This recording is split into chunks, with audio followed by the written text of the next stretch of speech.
তো আমি এর আগে কিন্তু এই ধরনের ভিডিওগুলো আরও দিয়েছিলাম।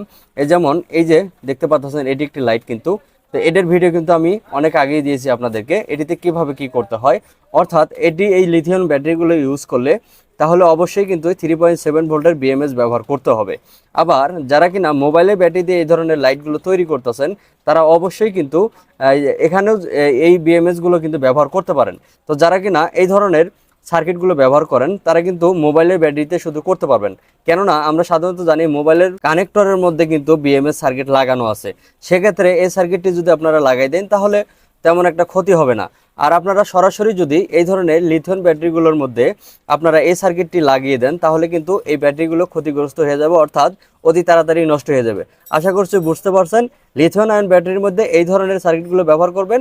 আর হচ্ছে মোবাইলের ব্যাটারিতে সাধারণত এগুলো ব্যবহার করলেও চলবে। ভালো থাকবেন সবাই।